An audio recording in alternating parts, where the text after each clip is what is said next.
जदीदियत का जमाना है और तरक्की पसंदी के नाम लेवा तो थे, लेकिन पानी देवा कोई नहीं था हो सकता। ठीक है जी।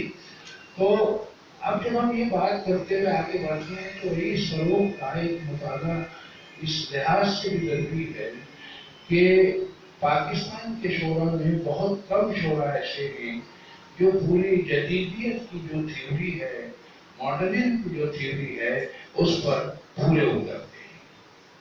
यानी हम अजीज हामिद मदरी की किताब को अप्लाई करते हुए जदीद उर्दू शायरी जो उर्दू में है उससे मामला को तय नहीं कर सकते, यानी रईस फरूख की शायरी को।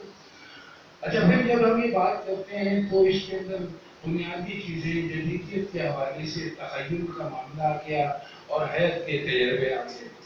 अब जैसा कि इन्होंने कहा कि वजीरी पानीपती मौलाना, तो जाहिर है कि वो नसीब नारी साहिबा के महफिल में काम करते थे और मखदूम मुनव्वर जो और वजीरी पानीपती, उन्होंने नसीनंद का एक हंगामा बर्पा कर रखा था। अच्छा, ये हंगामा अपनी जगह था, लेकिन ये जो थे तखय्युल के समझने के मामलात में बहुत कम लोग जो ने रईस फरूख को छू सकते थे। यानी तखय्युल की परवाज रईस फरूख की अहमियत ऐसी नजर आती है। तो अब उसके अंदर देखिए नसीनंद वो आदमी लिखते थे, जैसे तो भाई नसीनंद भी उन्होंने बस